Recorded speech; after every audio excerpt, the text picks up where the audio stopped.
কার্যত এই মুহূর্তে একটি নৈরাজ্যের বাসিন্দা, যেখানে আইনের শাসন অবলুপ্ত, যেখানে যুক্তরাষ্ট্রীয় ব্যবস্থাকে সম্পূর্ণ অস্বীকার করা হয়েছে। এবং সবচেয়ে আশ্চর্যের বিষয় হলো, আগ্নেয়াস্ত্র উদ্ধার বলে যে অস্ত্রগুলোকে দেখানো হচ্ছে সেগুলো বহু পুরনো, এবং এই আগ্নেয়াস্ত্র যে খুব একটা বেশি কাজে ব্যবহার হয় এরকমটা নয়, কাউকে ভয় দেখানোর জন্য হয়ে থাকতে পারে। আসলে যখন বিভিন্ন ধরনের সংঘর্ষ হয়, যখন আপনারা মানে সংবাদ মাধ্যমের ক্যামেরা পার্সনরা যে সমস্ত ছবি পরিবেশন করেন আপনাদের চ্যানেলে, তখন যে ধরনের অত্যাধুনিক আগ্নেয়াস্ত্র গুলো দেখা যায়, কখনো কাউন্সিলরের হাতে, কখনো তার অনুগামীর হাতে, কখনো বিধায়কের পাশে দাঁড়িয়ে, বিভিন্ন সময় বুথ দখল করতে গিয়ে, তো এই উদ্ধার করা অস্ত্রের মধ্যে তো আমরা সে অস্ত্র কোনোদিন চোখে দেখতে পাই না। আমরা তো কোনোদিন উদ্ধার করা অস্ত্রের মধ্যে 9mm রিভলভার পিস্তল দেখতে পাই না। আমরা অত্যাধুনিক অন্তত কোনো রিভলভারও দেখতে পাই না।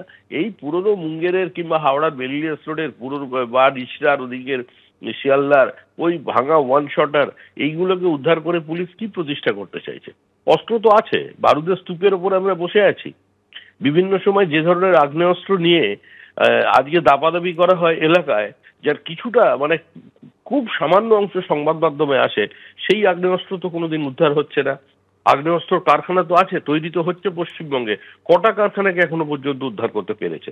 এরা হয়তো কোনো দুর্বল তৃণমূল গোষ্ঠীর লোক, কিংবা কোনো জায়গায় কোনো পথ ভুলে গেছিল, যেখানে পৌঁছানোর কথা সেই জায়গায় পৌঁছতে পারেনি, পুলিশকে কেউ জানিয়ে দিয়ে যে সেই জন্য গ্রেপ্তার করেছে।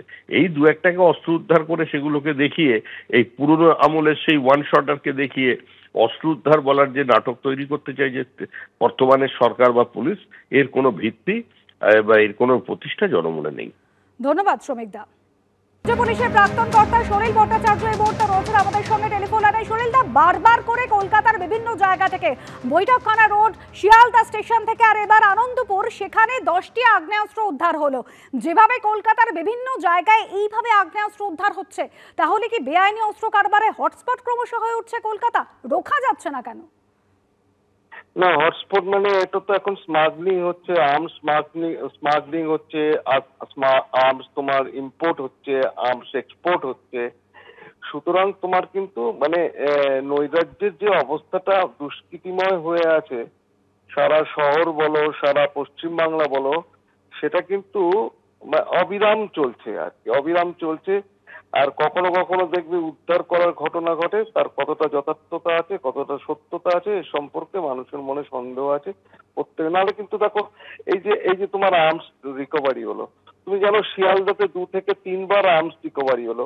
আজ পর্যন্ত দেখেছো যে কোথা থেকে আর্মসটা এসছে, সোর্স অফ প্রকিউরমেন্টটা কি, কারা পাঠালো, কোন গ্যাংটা অপারেট করছে, বিহার থেকে হোক, মুঙ্গের থেকে হোক, উত্তরপ্রদেশ থেকে হোক, যেখান থেকেই হোক, সেই থেকে আমরা ক্যাচ করতে পারছি না। আর্মসটা ধরলাম, 10টা আর্মস ধরলাম, 2জনকে ধরে আর্মস একটা কেস দিলাম, ওখানেই কিন্তু শেষ হলো। চরম নৈরাজ্য এবং এবং এবং সুপারভিশনের অভাব, এবং এদের মধ্যে অভিভাবকত্বের অভাব। কারণ সঠিকভাবে সঠিক জায়গায় সঠিক লোককে ধরা যদি না যায়, তাহলে কিন্তু এই আর্মস স্মাগলিং বন্ধ হবে।